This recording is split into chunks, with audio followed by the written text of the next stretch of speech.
Compartilhar, compartilhar janela, agora sim. Vocês possivelmente estão vendo minha tela já? Vocês podem confirmar para mim, por gentileza? Ótimo. Beleza, maravilha. Bom, pessoas, oficialmente agora, então, muito boa noite a vocês. Bom estar de volta com vocês.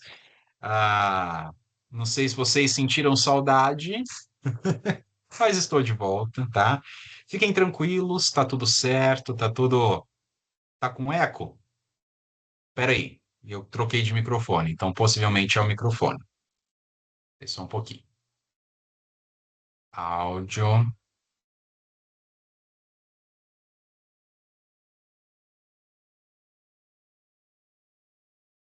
Aí, melhorou? Tudo certo? Maravilha. Ótimo. Pessoal, só esclarecendo, porque assim, eu sei que sumir assim, de repente, é meio complicado, né? Mas fiquem tranquilos, tá tudo ok, tá tudo certo. Não estava na Suíça, tá? Ah, nada que alguns dias aí para pôr a cabeça no lugar não resolva, tá? Mas está tudo tranquilo, tá? Fiquem despreocupados, o professor vai estar aqui com vocês, né? Ah, tá tudo tranquilo. Belezinha? Bora falar de intervenções, bora falar de cidade novamente? Pessoal, na aula passada, né? Então vocês tiveram a minha aula anteriormente, né? Ainda que gravada, mas a minha aula anteriormente, vocês tiveram a aula passada com a professora Samara, uma aula da professora Samara, tá? Ah, adoro a professora Samara também, ela é excelentíssima nessa disciplina, tá? Mas, mas nada, eu vi o que ela passou para vocês, então eu vou dar continuidade, não no tema que ela passou, né? O tema que ela passou eu ia passar para vocês lá na aula 8 mais ou menos, mas de qualquer forma já foi uma aula que também estava no meu escopo, é um escopo da disciplina, então não é aula perdida, é aula de conteúdo também, inclusive conteúdo de prova, ok? Vou dar continuidade no processo que a gente estava trabalhando em relação à nossa parte ali de avaliação urbana, de leitura do espaço urbano, né? E hoje a gente vai falar um pouquinho sobre cartografia, tá? Agora foi, agora foi. Ferramentas de análise e representação, só que agora as ferramentas que a gente vai ter para analisar a cidade são os mapas, é a parte cartográfica, tá? E estes mapas, na verdade, gente, vocês possivelmente já desenvolveram no trabalho, ou possivelmente já desenvolveram em outras disciplinas também, e ainda vão desenvolver mais mapas, e eu diria que para todos os projetos que vocês forem fazer, vocês vão desenvolver mapas também, tá?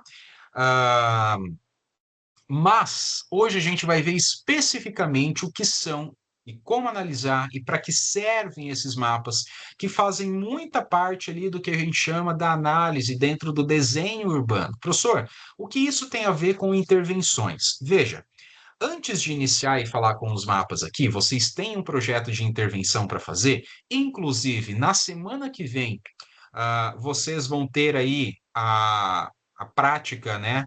Com os tutores e eles vão falar sobre desenho com vocês também.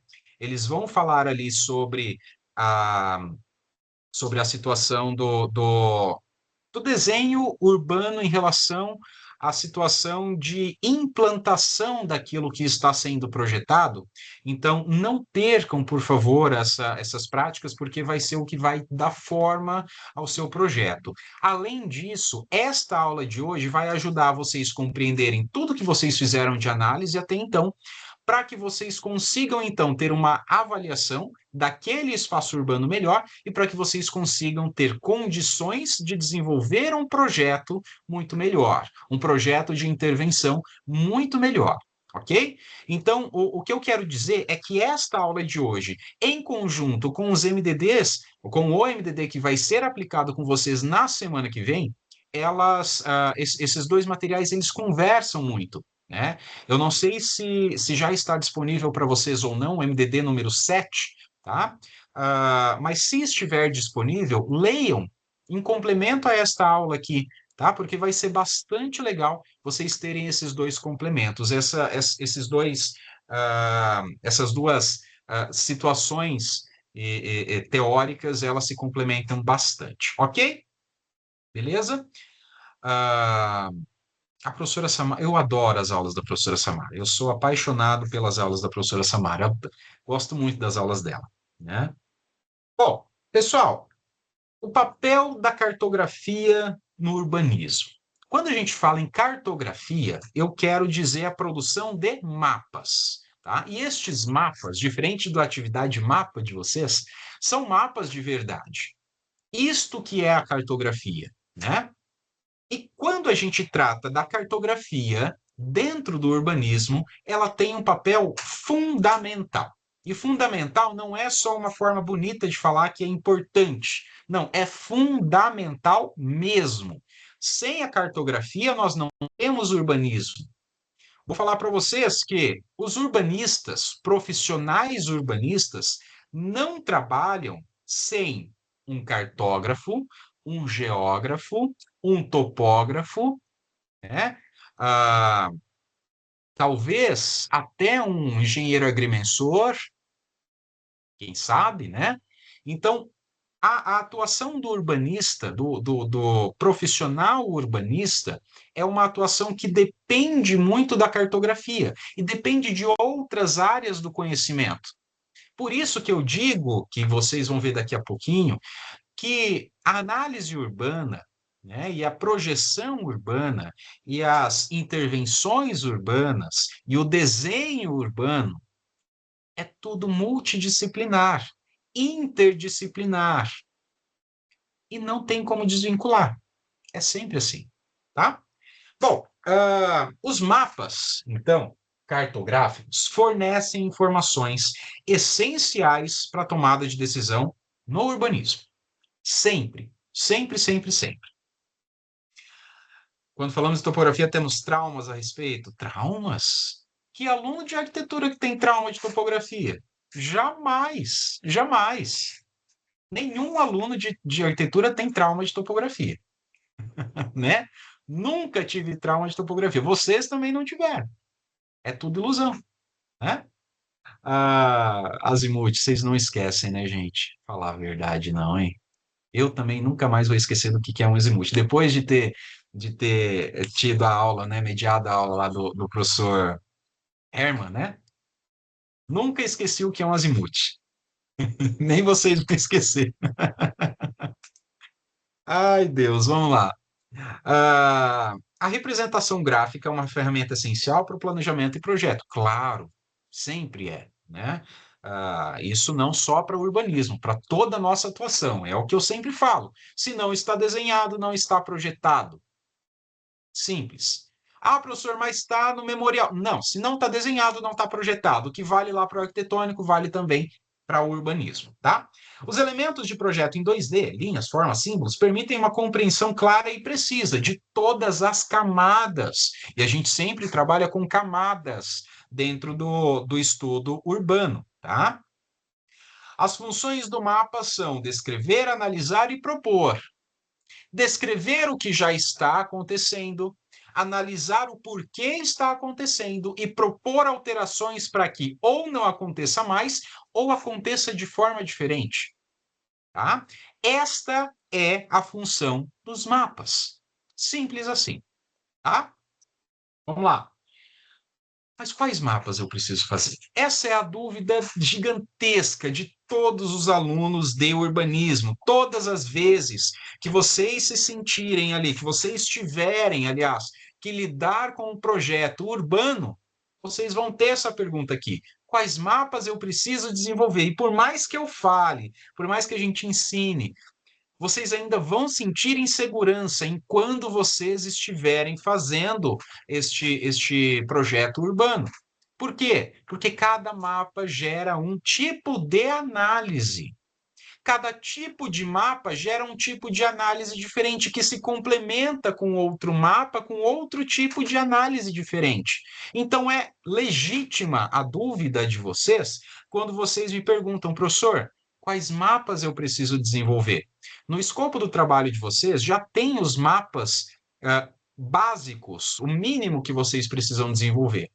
Não sei se vocês já se questionaram ou não o porquê daqueles mapas estarem lá. Por que de fazer tantos mapas? Eu sei que não é uma atividade muito legal, tá? Fazer mapas. Mas por que vocês têm que fazer mapa? Vocês já se pegaram pensando nisso? Né? Por que eu tenho que desenvolver o tal do mapa de cheios e vazios? Que eu nunca entendi o porquê. Hoje vocês vão entender. E hoje vocês vão ver que os mapas, quando a gente lista um mínimo de mapas, aquilo realmente é o mínimo para vocês fazerem. E vocês podem criar outros mapas. Vocês podem sobrepor dois mapas, dois, três mapas. Vocês podem fazer mapas que sejam multitemáticos. E vocês podem elaborar os próprios mapas para explicar o próprio projeto. É isso que eu quero que vocês entendam. Vocês entendendo a base, o conceito, o fundamento, vocês conseguem ter autonomia e não ficar só dependente daquela listagem. E a partir do momento que tiver uma atividade que não tenha uma listagem, um checklist de mapa que vocês tiverem que desenvolver, vocês ficam perdidos. E aí vocês voltam com essa pergunta aqui: quais mapas eu preciso desenvolver? Né? Professor, fiz um levantamento de mapas lá no Biomapa. Aliás, Biomapa é maravilhoso, né? Map Bioma e com Google Earth Engine. Não conheço, Marion, tá? Existem hoje muitos aplicativos, muitos plugins, muitos programas que fazem esse tipo de levantamento, tipo o QGIS, tá? Que partem do QGIS para outros vários mapas, né? Tem Mapbox, tem um monte de outros mapas que cada vez que eu dou essa aula, os alunos trazem mais ferramentas diferentes. Então, podem utilizar o que vocês se sentirem confortáveis, tá? Mapa de todas as imediações do projeto também? Também. Vamos lá. Esta é uma listagem de mapas básicos. Principais tipos de mapas que nós temos: mapa de zoneamento, uso e ocupação do solo, mapa topográfico, mapa de cheios e vazios, hierarquia viária, mapa de vegetação, arborização, mapa de equipamentos urbanos e muitos outros mapas. Tá? E eu vou falar sobre cada um deles, e vocês vão entender a função de cada um deles aqui, tá bom? Preciso que vocês compreendam, preciso que vocês entendam, preciso que vocês tomem nota de tudo isso que eu estou falando, porque é importante, principalmente na atividade de vocês, no projeto que vocês estão desenvolvendo, é necessário que vocês partam dos mapas, que vocês tenham uma composição analítica dos mapas para vocês terem um bom projeto. Vou falar uma coisa, pessoal. Não vi os trabalhos de vocês, não conheço os trabalhos de vocês, mas eu falo isso por experiências de outras vezes que eu já lecionei essa disciplina, seja no EAD, seja no presencial.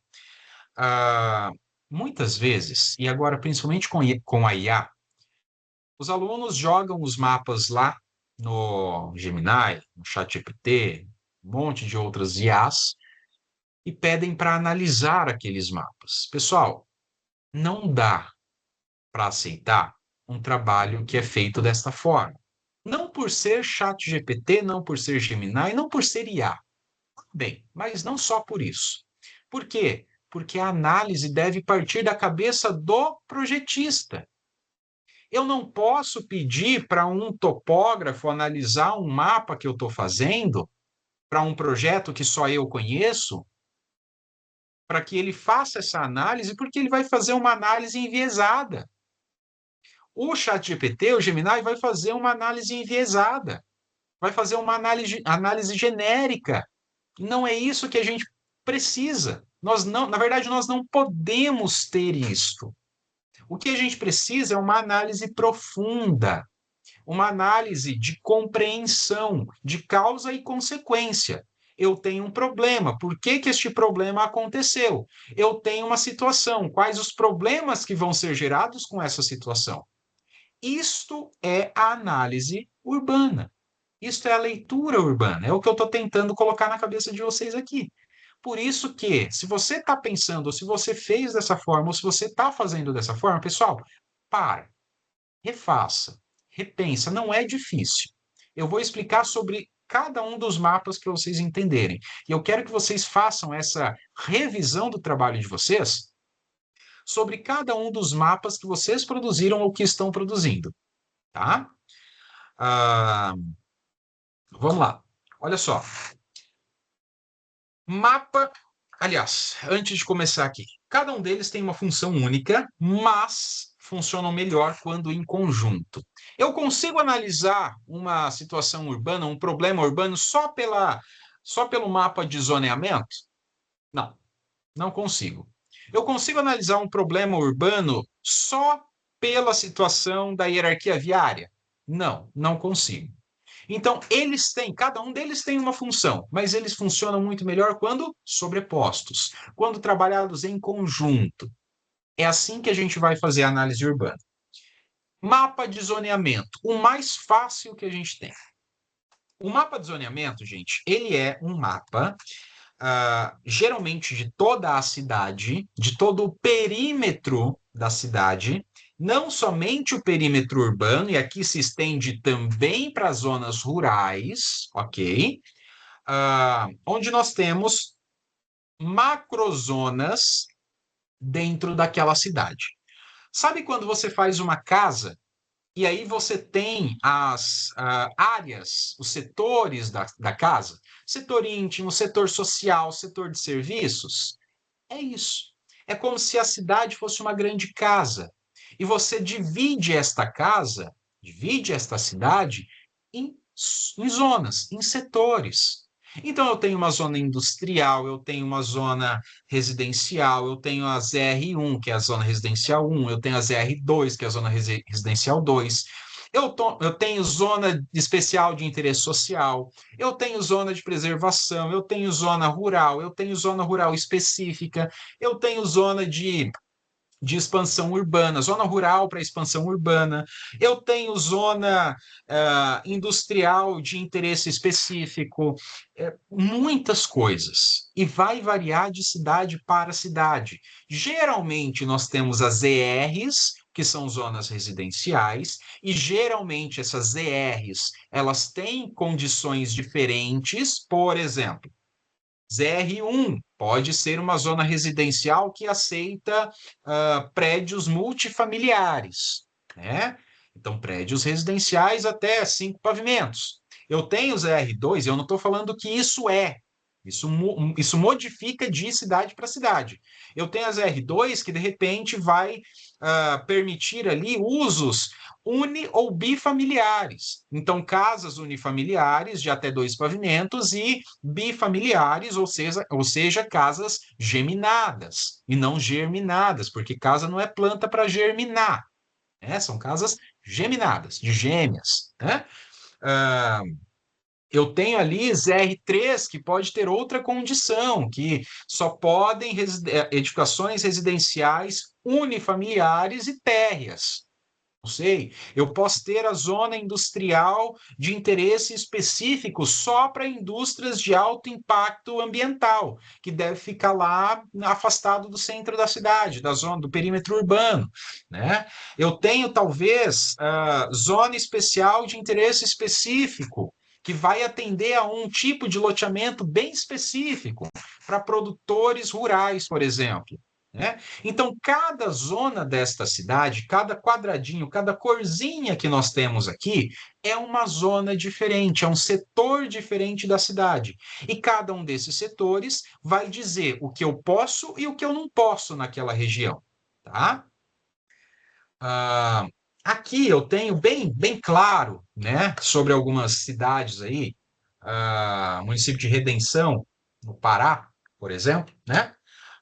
Que tem um zoneamento muito específico. Eu posso ter um zoneamento bem simples, com algumas poucas zonas da cidade, eu posso ter um zoneamento mais complexo.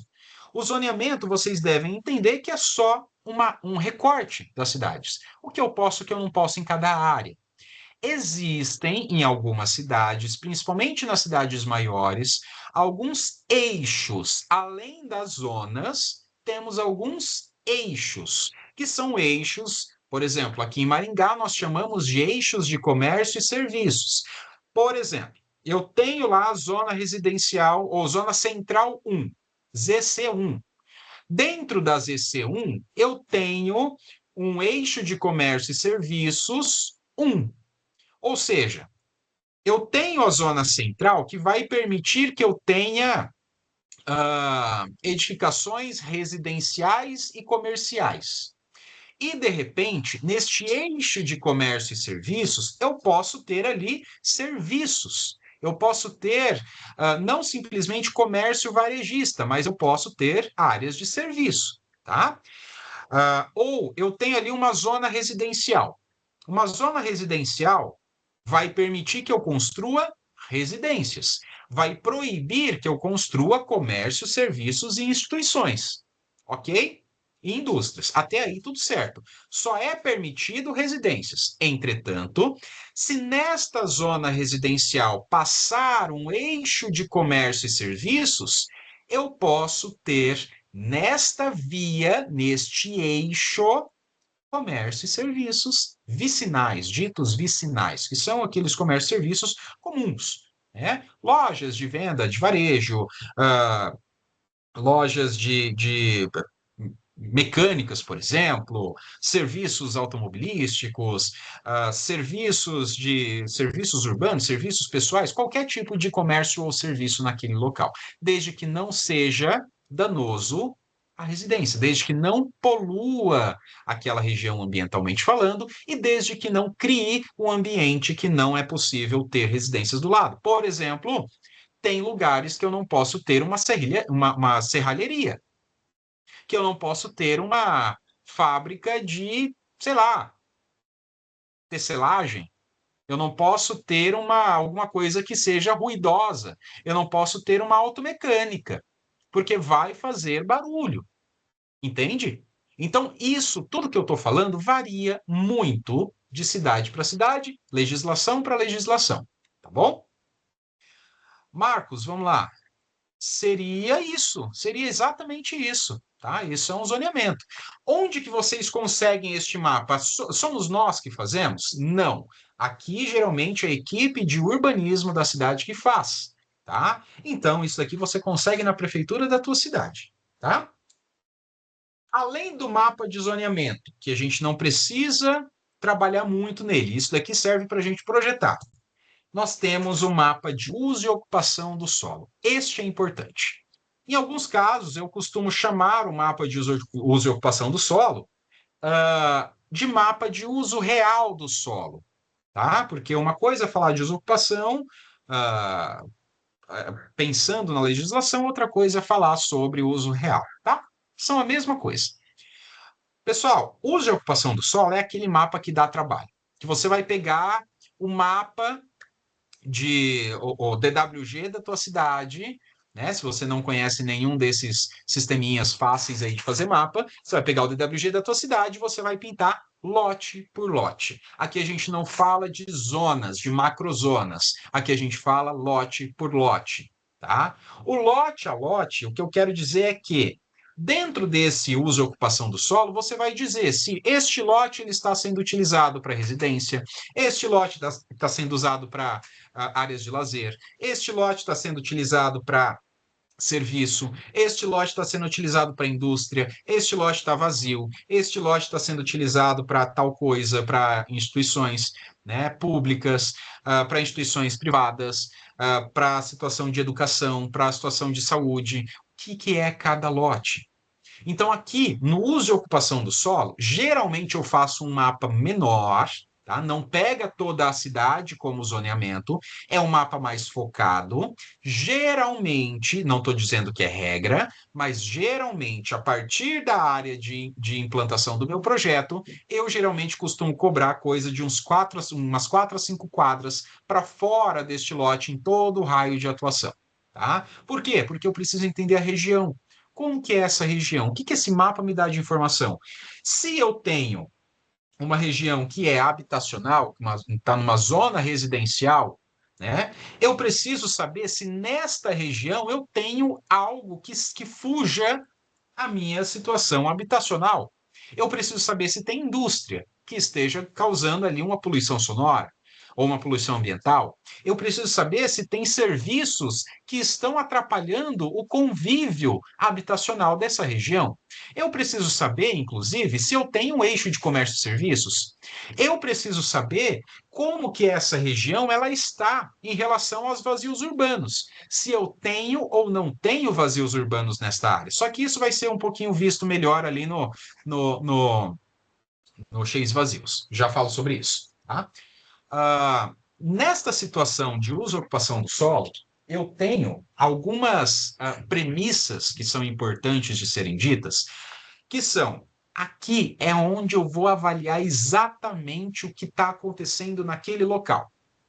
O uso e ocupação do solo, ele pode variar, inclusive, para outras temáticas. Eu não digo somente se este uso e ocupação é ocupado ou não é ocupado, ou se é ocupado com residência, comércio ou serviço. Eu posso, inclusive, dizer quantos pavimentos eu tenho nessa região. Então, este mapa que eu estou mostrando para vocês, ele é um mapa que vai dizer exatamente para mim como que é a situação dos pavimentos. Se eu tenho edificações térreas, se eu não tenho edificação, ou se eu tenho edificação com 2 pavimentos ou mais, 3 pavimentos ou mais, enfim, até o infinito e além, né? Então, eu posso fazer com essa temática também.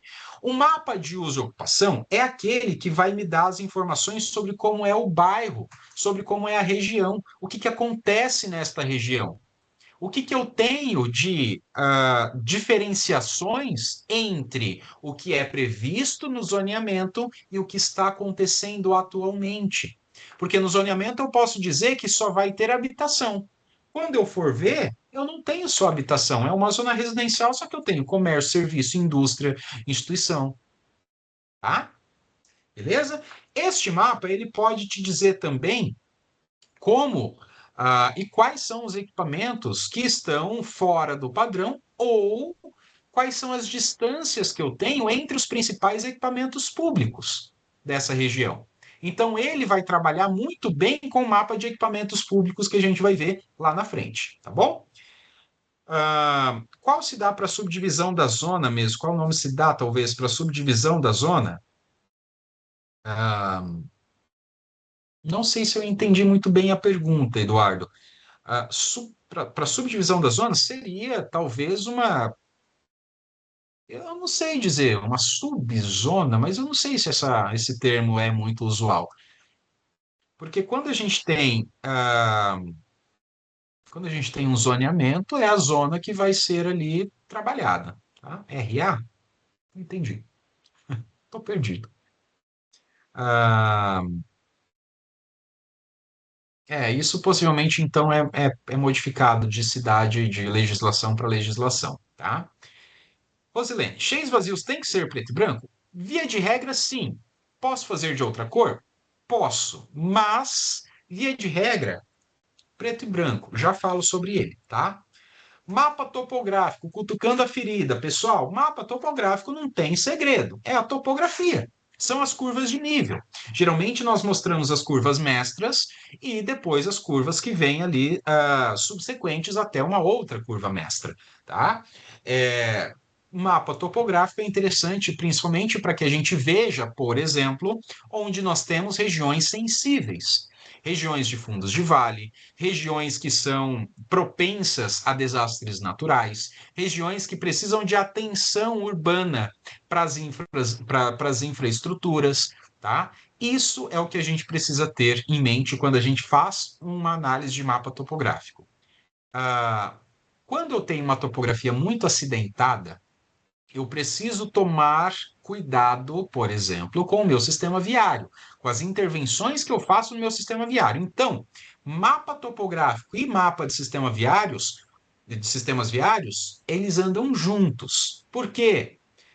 Vou aí voltar numa situação que eu não sei se vocês sabem ou não, mas sabe por que serras geralmente têm todas aquelas curvas assim, e vai e volta, né? Por que não simplesmente fazer uma linha reta? Por conta das tais das curvas de nível. Se eu fizer um corte, eu vou tentar desenhar aqui para vocês. Se eu fizer um corte aqui, fazer uma estrada que corta assim as minhas curvas de nível, eu vou ter uma estrada extremamente acidentada. Ela vai ser isso aqui, ó. Não é legal. Agora, da mesma forma que se eu fizer isso aqui, ó, seguindo as minhas curvas de nível, eu consigo chegar lá embaixo da mesma forma, só que seguindo aqui as minhas curvas de nível de forma natural. Olha lá. Por isso que serras são assim. É por isso que nós temos que essa é a importância do mapa topográfico. Ah, professor, por quê? Porque eu vou abrir estradas? Vai que você está fazendo um loteamento e você precisa abrir ruas. E você precisa tomar cuidado com a drenagem das águas das chuvas. Porque se você faz uma via deste jeito aqui, você acaba danificando o que está aqui embaixo. Ah, mas eu vou fazer um parque. O parque não vai durar 10 anos. Ah, mas eu vou fazer uma pista ali de caminhada. A pista de caminhada não vai durar 6 meses. É a primeira chuva que der, a pista já vai embora. Tá? Então, muito cuidado, porque topografia tem a ver diretamente com o sistema viário e com o sistema de drenagem urbana. Sempre. Sempre, sempre, sempre. Tá? Vamos lá. Mapa de cheios e vazios, o que dá trabalho, que muita gente não entende o porquê que existe esse mapa aqui, professor. Mapa de cheios e vazios, ele vai falar uma coisa: densidade. Ele vai te dizer ele vai te mostrar exatamente como é a ocupação daquela região, como é a ocupação daquele local. Eu estou fazendo uma análise urbana para ver quais são ah, os meus potenciais vazios urbanos e corrigir este problema, cheios e vazios. Nos cheios e vazios, basicamente, ou a figura fundo, como queiram chamar, o mapa de cheios e vazios, o que está cheio, o que está preenchido, é o que está edificado, o que está vazio é o que está vazio, o que não está edificado. Sistema viário, vazio. Né? Áreas verdes, vazios, ou você pode colocar um verde ali.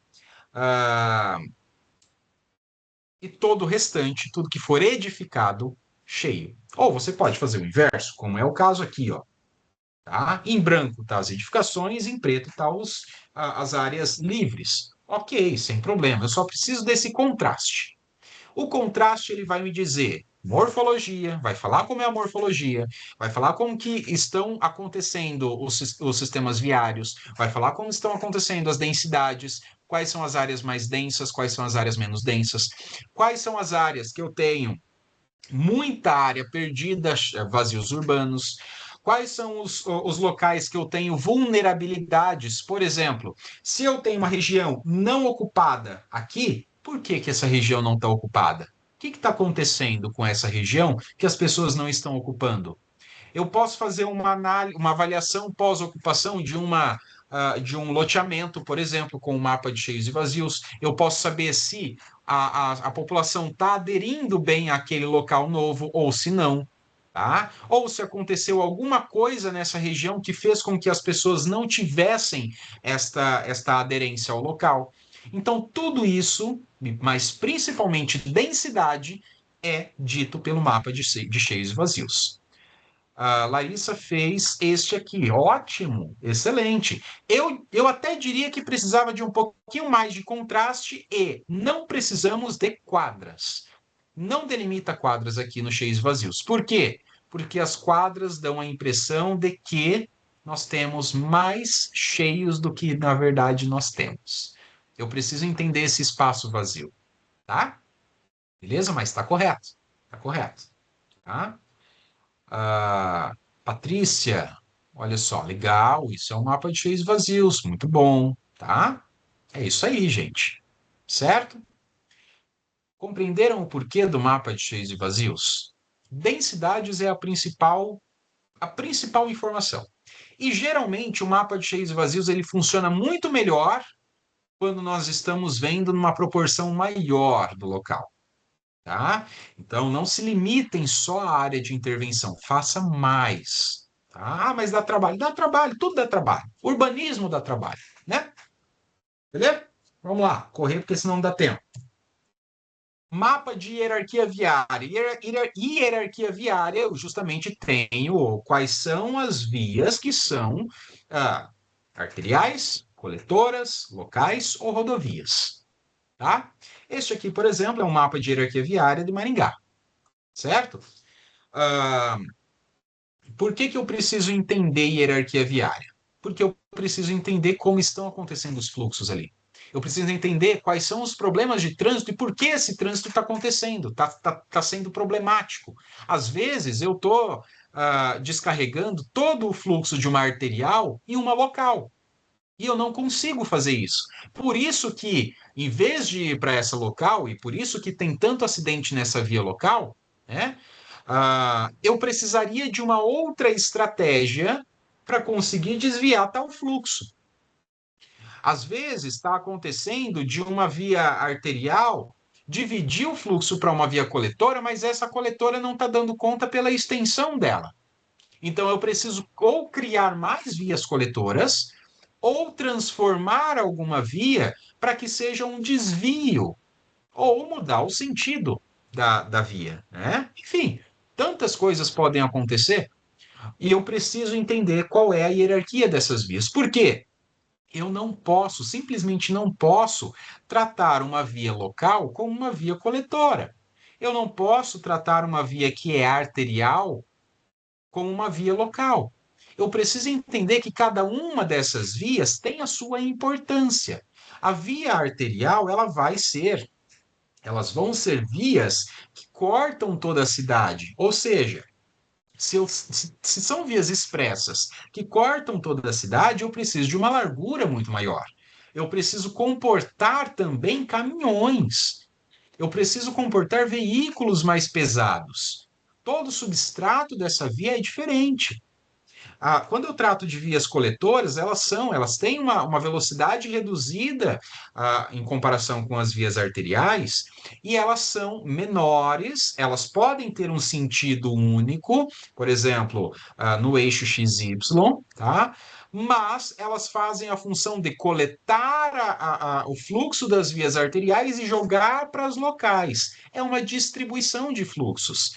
É uma via que você passa um, como se fosse um atalho, como se você estivesse saindo de uma rodovia e passando por uma avenida para chegar numa rua.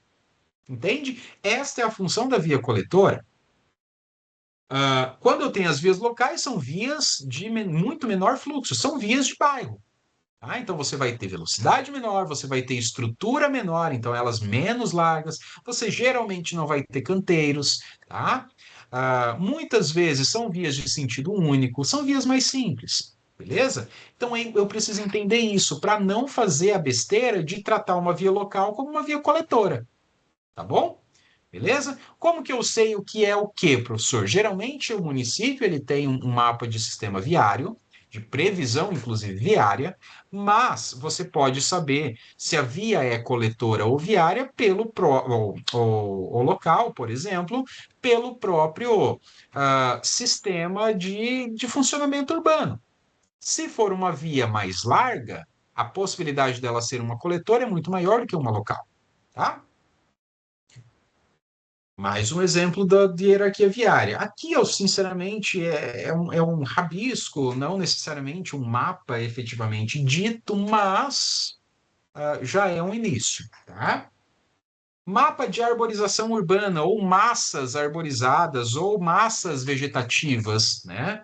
É o que vai dizer onde tem árvore e onde não tem. É simples, tá? É simples. Ou eu posso fazer ponto a ponto, árvore a árvore, ou eu posso fazer massas vegetadas. Simples assim. Não tem segredo, eu só vou alocando as avenidas ou as massas vegetadas que eu tenho neste local. Simples assim, tá? Por quê? Porque eu preciso saber onde falta árvore, onde eu preciso de árvore, onde tem árvore demais, tá? Beleza? Mapa de equipamentos públicos é um tipo de mapa que vai me dar referências para o meu projeto. Este tipo de mapa que é muito feito não só no urbanismo, mas também em projetos institucionais, arquitetônicos, e eu vou colocar o que são terrenos feitos ali para uso educacional, para uso comercial, para uso de saúde, para usos culturais, enfim, tudo que for referente àquilo que eu preciso estudar para o meu projeto. Se eu estou fazendo um hospital, né, eu preciso entender, por exemplo, onde eu tenho postos de saúde, onde eu tenho mais moradias, onde eu tenho situações de atendimento rápido à saúde que possa me fornecer informações importantes. Marion falou ali, os imóveis tombados também, com toda certeza, dependendo do projeto que você está fazendo, são importantes. Né? Se eu estou fazendo o levantamento da área de todos os pontos culturais da cidade, eu posso fazer um levantamento ali de onde eu tenho essas instituições culturais na minha região de estudo. Tá? E o resultado de tudo isso, de todos esses mapas, é isso aqui. O que é isso, professor? É uma vista de satélite da cidade. O resultado de todos esses mapas, gente, é a cidade. É o que a gente tem por cidade. É o que acontece de verdade na cidade. Tá? Então, isso é o resultado de todos esses mapas que a gente fez. Tá? E aí a gente vem com a sobreposição desses mapas. A sobreposição de mapas, ou map overlay, em alguns locais, em algumas literaturas vocês vão encontrar com map overlay, garante que vamos ter uma boa análise urbana nos diversos níveis de interação. É preciso compreender as diversas camadas de uma cidade para se obter uma boa análise urbana. Pessoal, eles não funcionam isolados. Os mapas não funcionam isolados. O mapa de topografia depende do mapa de sistema viário. O mapa de sistema viário depende do uso de ocupação, né? Porque eu não vou ter uma via, uma avenida, uma via coletora onde eu tenho somente habitação. Eu não vou ter uma via arterial onde eu tenho somente habitação. Para que eu vou ter? Da mesma forma que eu não posso ter uma via local pequena onde eu tenho muito fluxo de comércio. Então vejam que cada um dos mapas se sobrepõe para uma situação mais específica de análise. Entenda que a sobreposição desses mapas é muito mais importante do que a avaliação única e exclusiva de cada um deles. Eu não posso entender um mapa como um único objeto de estudo. Eu preciso compreender que eles todos vão ser objetos que vão me dar uma análise mais específica de algo. E esse algo é a nossa cidade, tá?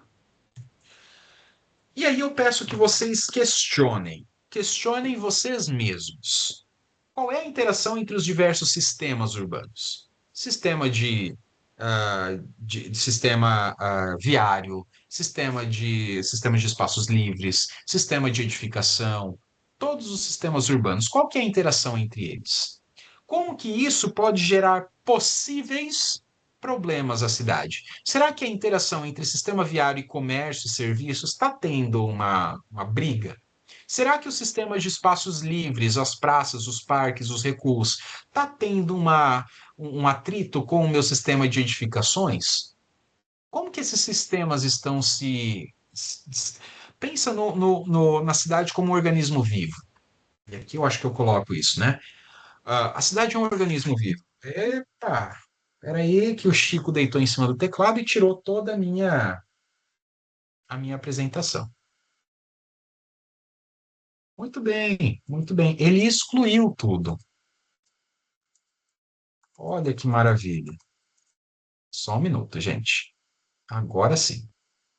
Ele tinha deixado todo em branco. Como? Eu não sei. Mas vamos lá, compartilhar novamente. Compartilhar. Ok. Agora voltou. Compartilhar. Beleza? Aí, vocês já estão vendo. Vamos iniciar a aula de novo. Vamos lá, vamos lá, vamos lá. Ah, então, a cidade ele é um organismo vivo. E um organismo vivo tem sistemas. Nós temos nosso sistema respiratório, circulatório, nosso sistema digestivo, e tudo tem que funcionar numa harmonia. Senão, nós temos um problema. Cidade é a mesma coisa. Todas as cidades têm. Tem os seus sistemas. E esses sistemas devem funcionar perfeitamente. Como que eu sei disso? Os mapas são os raios-x que eu faço. Da mesma forma que a gente precisa fazer um ultrassom, da mesma forma que a gente precisa fazer uma ressonância, precisa fazer um raio-x do nosso corpo para saber se os sistemas estão funcionando, o raio-x da cidade, os exames da cidade, vêm através dos mapas. Por isso que é tão importante. Tá? Agora, uma análise aqui com vocês. Observem essas duas imagens. Duas cidades. Duas vistas de satélite de duas cidades diferentes. Sabem me dizer que cidades são essas? A primeira tá fácil. A segunda, quem acertar é craque. Vamos lá. Primeira cidade, qual é? Esta aqui, à esquerda. Imagem à esquerda. Uma cidade brasileira. Não são cidades brasileiras, tá? Não? Manhattan, tá?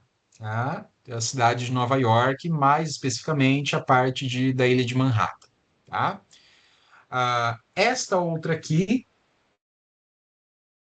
alguém sabe? Se alguém acertar, olha, ou é porque olhou nos slides, ou é porque é muito, muito sabedor aí das coisas. Ah, então, nós temos do lado esquerdo Nova York, do lado direito nós temos Cairo, cidade do Cairo, no Egito, tá? Fiquem com essas imagens. Vou mostrar mais duas. Essas duas. Cidade da esquerda. Já estamos acabando nosso tempo aqui. Eu vou falar quais cidades são, tá? A cidade da esquerda, Barcelona, característico, né? Plano Cerdá. Cidade da direita, quem sabe? E aí? Essa tá difícil. Essa eu realmente peguei pesado. Zurique, tá? Na Suíça. Pessoal, pergunto a vocês. Qual cidade é melhor? Olhando somente as imagens, sem o conhecimento que vocês têm. Imagine que vocês não saibam quais cidades são essas. Qual cidade é melhor? Entre essas duas aqui, qual é melhor? Eu consigo saber? Eu consigo saber qual é melhor somente olhando assim, para uma vista de satélite, somente olhando morfologia. Não consigo. Me parece que Nova York tem a mesma, quase uma mesma composição que a cidade do Cairo. Vejo, talvez, que Nova York tem umas áreas livres mais interessantes, tem mais parques, né, bem distribuídos por toda a cidade, e Cairo, aparentemente, tem uma densidade muito maior, né? Quando eu vejo aqui o negócio complica muito, né? Quando eu vejo Barcelona com o plano Cerdá, com todas as quadras feitas ali ortogonalmente, bem bonitinho, me parece muito interessante. Só que quando eu vou para Zurique, eu também tenho a mesma, mais ou menos a mesma composição de quadra. Eu tenho grandes átrios no meio, eu tenho áreas verdes, eu tenho espaços. Então, como que eu digo que uma é melhor que a outra? Como que eu falo que uma pode ser mais interessante que outra?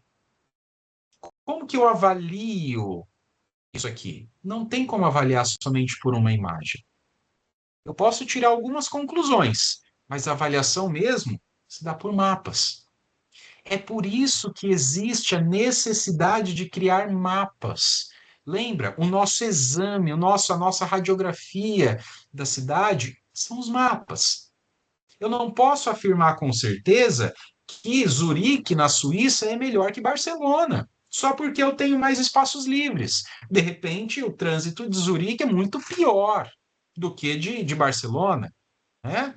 De repente, por mais que a cidade do Cairo seja mais adensada, talvez ela tenha uma composição melhor de zoneamento do que Nova York. Compreendem que a gente não tem como tirar conclusões apenas por uma imagem, apenas por uma situação. Nós precisamos nos aprofundar e esse aprofundamento se dá por mapas, análise de mapas. E vocês não vão ter uma outra forma de aprofundar a análise de vocês se não saber analisar mapas. sempre, tá? Qual é melhor? Não sei. Depende. Depende do que eu preciso. Depende da minha necessidade, depende da minha análise. E é isso. Fim. Acabou por hoje. E aí, professor, né? Qual é a aula de hoje? O que eu tiro da aula de hoje?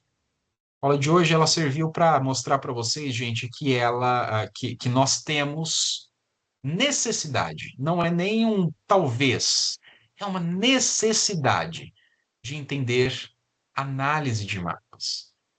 Eles não são só para cumprir tabela de projeto. Eles servem para te dar uma resposta projetual. Tudo isso que vocês fizeram até agora, nas práticas com o trabalho de vocês, vai servir para que agora vocês tenham a resposta projetual.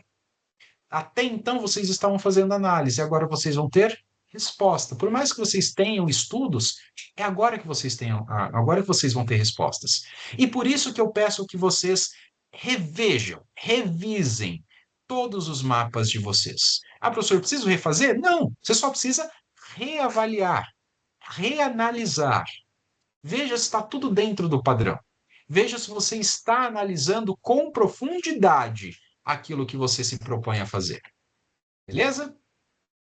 E para quem conhece esta imagem, sinto lhe dizer que você está ficando velho assim como eu. Tá? Beleza? Para quem não conhece, deixa aí, deixa no ar. Né? Beleza, povo? É isso? Maravilha. Pessoal, muito obrigado pela presença de vocês. A última imagem, essa imagem do ponto de interrogação. Tá?